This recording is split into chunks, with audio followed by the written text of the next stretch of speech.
What if the Song of Songs wasn't just an old love poem hidden in the middle of your Bible, but the most passionate, mysterious, and sacred song ever sung about divine love?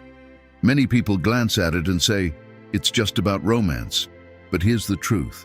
Song of Songs is so much more.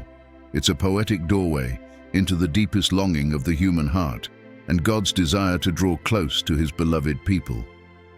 Having experienced love from more than 700 wives and 300 concubines, you might expect Solomon to write a cold, intellectual treatise on relationships.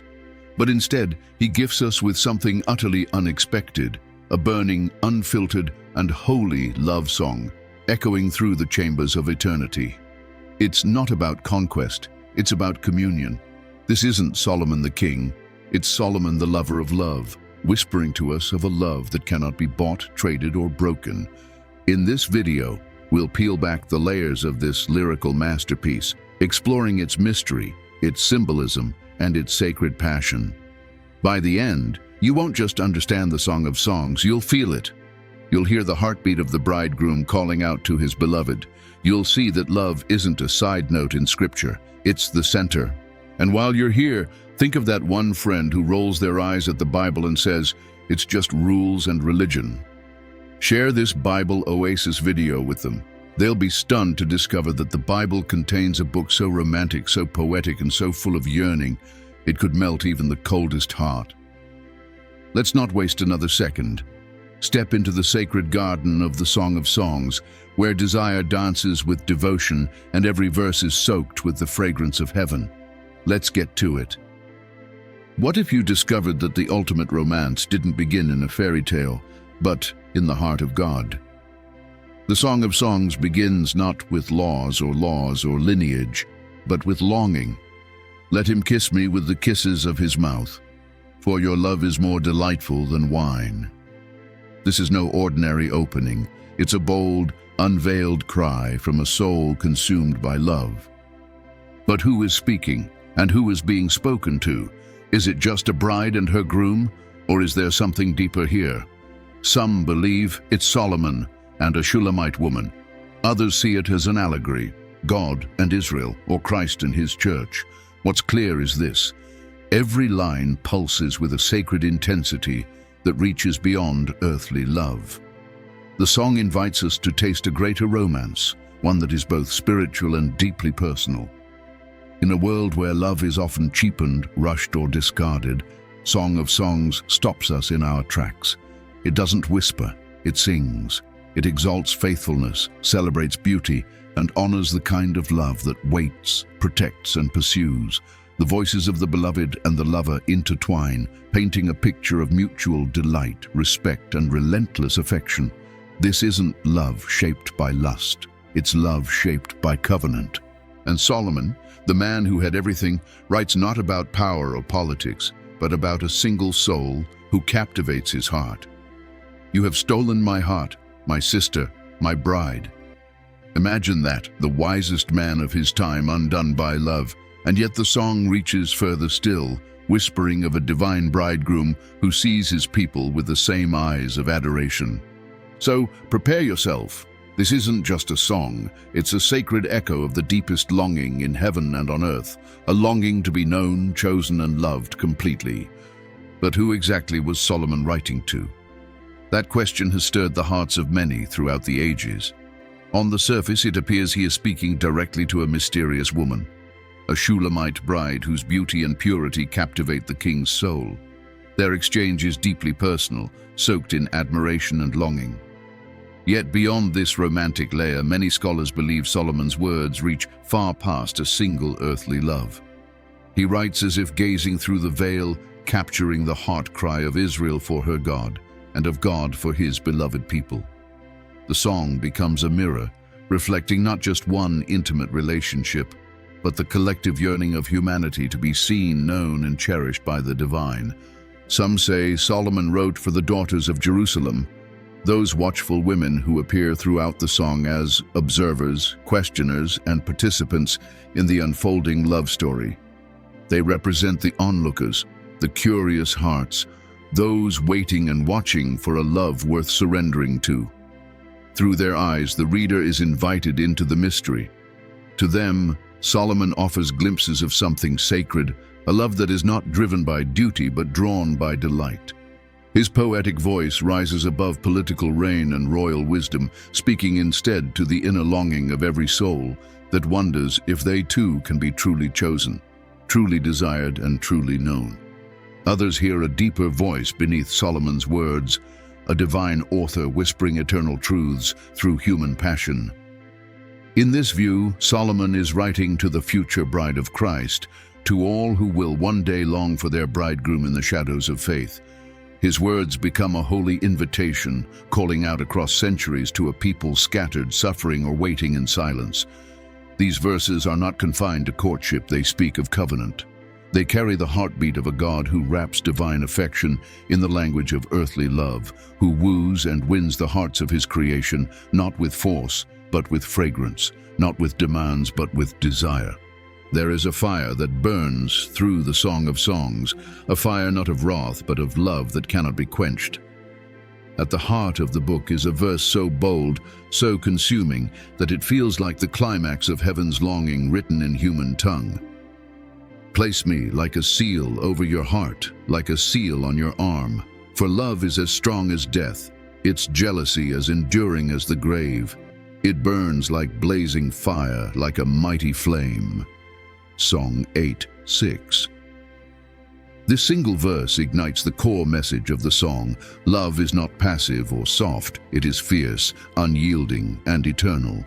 It's the very nature of God poured out into poetic imagery, calling his beloved into a relationship so binding it leaves a mark on the soul, a seal that cannot be removed.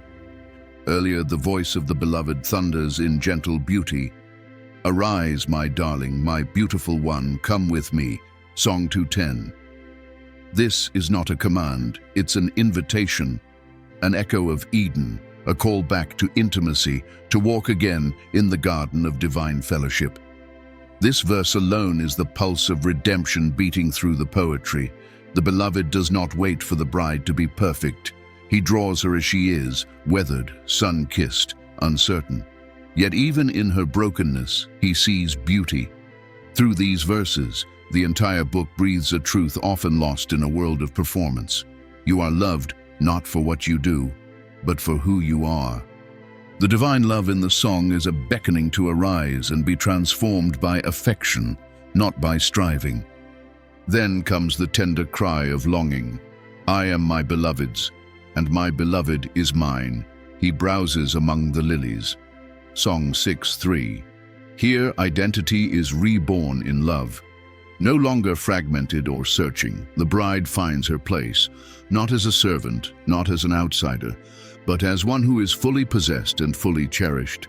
It is this union that the entire song builds toward, verse by verse, moment by moment, until it crescendos in unbreakable covenant. This isn't just about lovers in ancient Jerusalem. It's about the sacred desire of the soul to belong, to be claimed, chosen, and celebrated. And in that belonging, the soul finally sings. The Song of Songs opens like a breathless whisper behind palace curtains. Let him kiss me with the kisses of his mouth, for your love is more delightful than wine. 1-2. It is not shy, it does not hesitate. From the first line, the book plunges into the raw desire for closeness, for communion so intimate that words are barely enough. The maiden speaks first, not the king. She is bold in her yearning, unapologetic in her longing. This sets the rhythm for the entire scroll, a pursuit of love that is mutual, magnetic, and full of mystery. It's not a tale of one-sided adoration. It's a duet where voices rise and fall like waves, chasing and finding, losing and yearning again. The vineyard, the chamber, the fragrance, and the garden all become metaphors for a deeper search, the soul's journey to be wholly embraced. As the narrative unfolds, we witness the back-and-forth movement of desire and distance. In one moment, she says, "My beloved is like a gazelle or a young stag. Look, there he stands behind our wall, gazing through the windows." 2-9. He's near, but not yet within reach. Again and again, the lovers come close, then drift, then return. This is not just poetic drama. It mirrors the spiritual rhythm of pursuit and delay, of the hiddenness of God and the ache of waiting. The bride dreams, she searches in the streets, she cries out to the watchman. Love, in the song, is not always easy. It requires risk, perseverance, and vulnerability. But every distance only deepens the desire, and every reunion is richer than the last. Through vales and vineyards, love matures, no longer just passion, but covenantal devotion. In the later chapters, the language shifts from longing to belonging. The once insecure maiden becomes the confident bride.